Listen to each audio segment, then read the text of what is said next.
Good afternoon. Thank you for your patience as we ran into technical difficulties that Corey hadn't seen before. Technology is not my strong suit, but I wanted to be able to share information from the 4 NDE file reviews that we have already attended this fall in the ESU 8 area. I know that several more districts have file reviews scheduled in the next couple of months, and you've been anxious to know what Rita Hammett and Jill Weatherly might be looking for.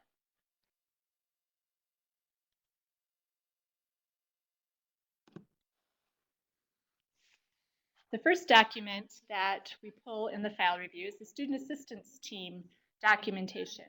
This is a reminder that preschool students do not have student assistance teams. If a preschool teacher or parent has concerns, do the referral and consent for evaluation immediately. If you have a child that a teacher or parent is concerned about their articulation skills and they are school-aged, you do need to have a student assistance team. We are recommending that the student assistance team meet and have the speech pathologist give suggestions to the classroom teacher regarding modeling correct sound production or correction of errors. Those can be tied in the classroom for 2 weeks, and then the team can meet again to determine if an evaluation is needed.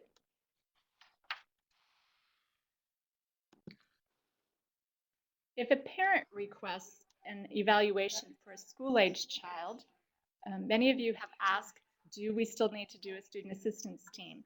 The answer that we've received during file reviews is yes. Tell the parent about the student assistance team process.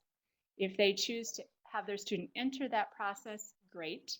If not, document that the student assistance team process was offered and explained but refused by the parent.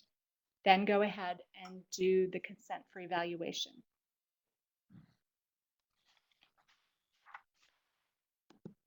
And I should note that I do have Jill Bates here as a technical assistant today. So if you come up with a question, you can type them into the chat box that's at the right-hand side of your screen, and I'll answer questions at the end of the webinar. After the child goes through the student assistance team, you have a multidisciplinary team evaluation and meeting. When you are completing that MDT report, please reference Rule 51 as the basis for the qualification, not the verification guidelines. The verification guidelines help the team in gathering all of the information that is needed, but it's actually Rule 51 that is the law that governs whether they qualify or not. Also, when you are doing the MDT report or your evaluation report for speech therapists and psychologists, do not list the services that the child will receive. It is not the decision of the evaluator or the multidisciplinary team as to what services the child receives. That is a decision of the IEP team. Use definite language in your multidisciplinary team reports and your IEPs. Say the student will use a calculator when completing math assignments, not he may or might. May or might gives them, both the student and the teacher, the option to not always use it. If the team decides it is needed, say he will use it. Use the same language when you're discussing how the student will benefit. His reading disability will affect his progress in general education classes, not it might or may affect his progress.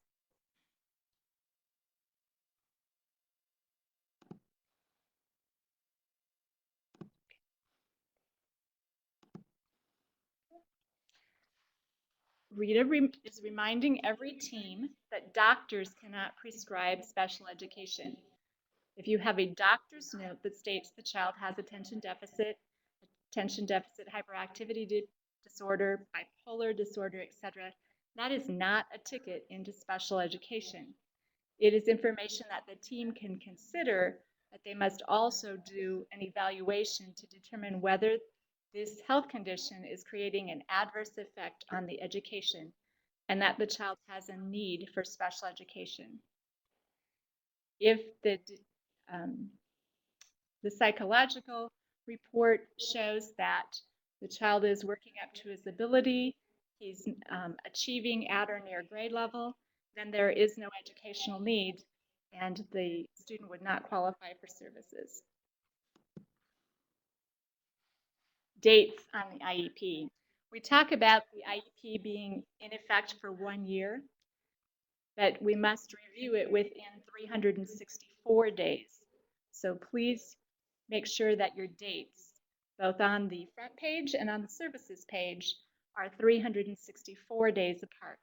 October 30th, 2013 to October 29th, 2014. On the IEP team, there must always be a person to interpret results. Someone must sign in this place at each IEP meeting. That person can be the speech therapist, the special education teacher, or the psychologist. You are not always interpreting formal results. It might be that the special education teacher is interpreting the most recent DIBELS, MAPS, or NISA results. Also, be careful when you're using the dupe feature with IEPs. When you duplicate everything in the most recent results of evaluation, you might be duplicating things that are 5 or 6 years old. Please take the time to read through and remove those things that are not the most current evaluation.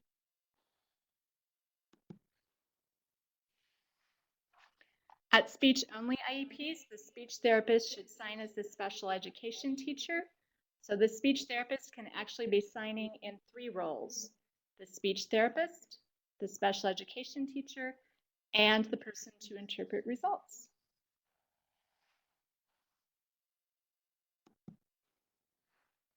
On your present level of performance, you need to begin including information about the student's participation in physical education class. Also include information about participation in extracurricular activities. For transition age students, include results of transition assessments, interest inventories, and work experiences. Rita is really focusing on transition this fall. She's going to be looking at your transition goals and your present level of performance. Many of your districts will probably have a corrective action plan based on the transition page alone. That's okay. You can cite this webinar as the beginning of your training in that. Rita provides some on-site training at the end of the monitoring visit, the file review, and then she will come back out within 9 months to see if you are including the information that is required for transition. In regards to the physical education, or PE, include a statement about what the student is currently doing. The student is participating in PE class with his general education peers, or the student is in the 11th grade and PE is not a requirement for juniors in our high school, so there's no need for him to participate in PE. If the student will participate in an adaptive PE class due to his disability, describe that adaptive behavior, adaptive PE, at the top of the services page. For example, the child will participate in adaptive PE class 5 days a week for 45 minutes. Don't go into a panic if you don't already have this statement on your current IEPs. If they're pulled for a file review and you can show a class list that shows the 3rd grader was participating in PE with all the rest of the 3rd graders, it will suffice for file review. And then you will make sure that you start to include it in the next IEP.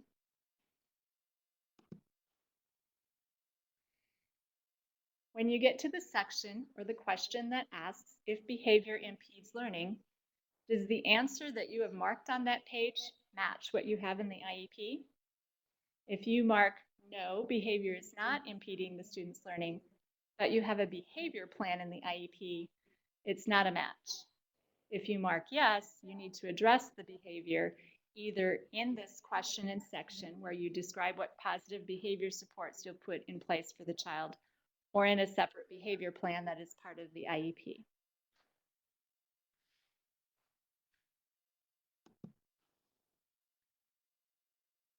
Post-secondary goals. These goals need to be what the student will be doing after graduation.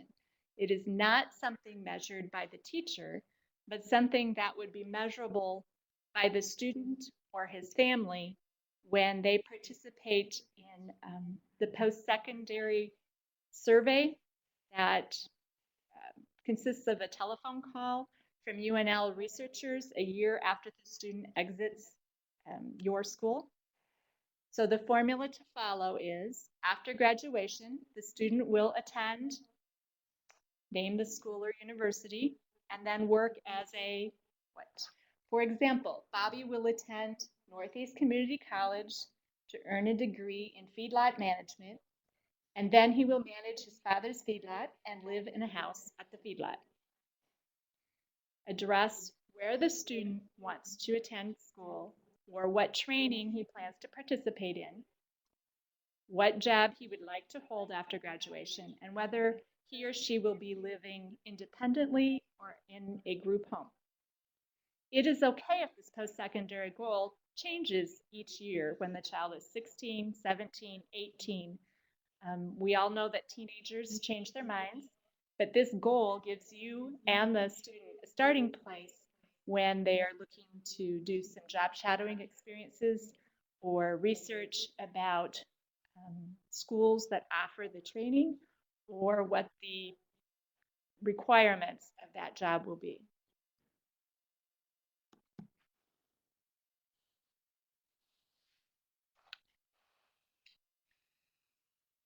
For students 16 and older who have a transition goal and you're working on their transition plan, you need to make sure that the course of study includes courses that the student needs to prepare for that post-secondary goal.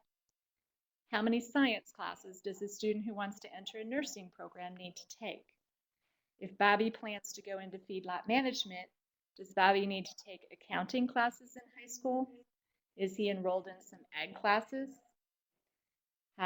Is he interested in this career because he's interested in working with animals?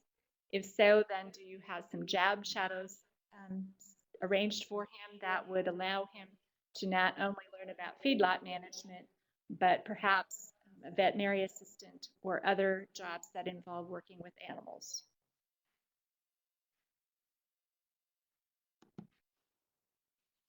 Ah. All teachers need access to their students' IEPs and accommodations. We're going to take a poll.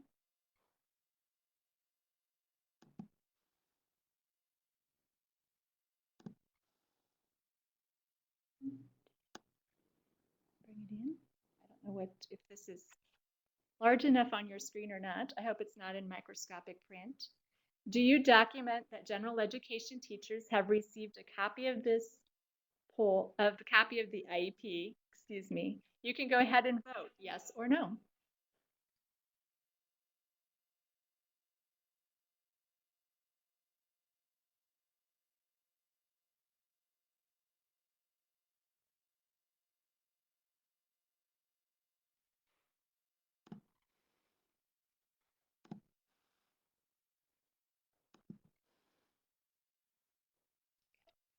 Our poll that shows that 64% of you have not been documenting that the regular education teachers have received a copy of the IEP or the accommodations page.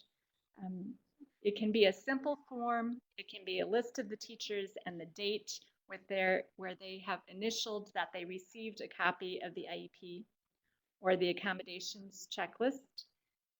This is important because if you have a parent who comes back and says, my son was supposed to be allowed to use a calculator in all math and science classes and his teacher won't allow him to do it, you want to make sure that the teacher actually has been informed that that is one of his accommodations so that you don't create problems for the teacher, the student, or yourself.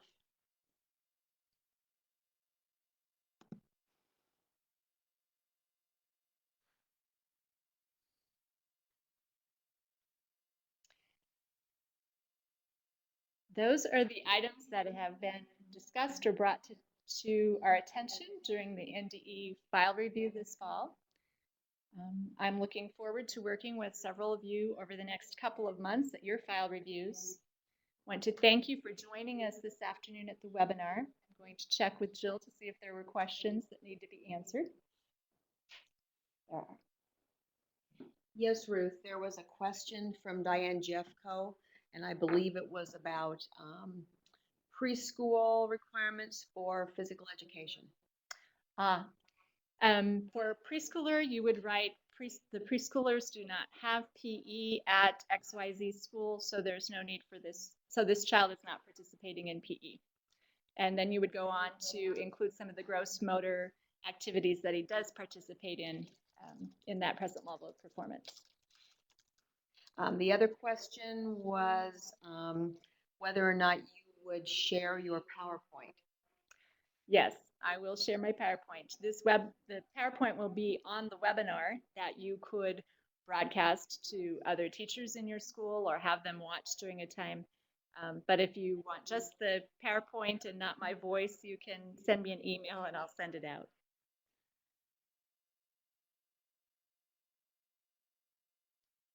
Okay, not seeing any other questions at this time, I want to give you a reminder that the Assistive Technology Fair is on Monday, November 4th at Lifelong Learning Center in Norfolk. If you haven't yet registered, please do so on the ESU8 website. Also, we will have a resource teacher update, our annual resource teachers meeting on December 3rd here at ESU8, and we would request that you also register for that. Janelle is asking, and thank you, Janelle, for articulation kiddos or for other students who may not have accommodations. Can you just have the teacher sign off that they've received a summary of the IEP? Yes, you can do that. And if you're not familiar with the summary feature on SRS, we will include that in the December 3rd resource teacher update. Are there any other questions this afternoon?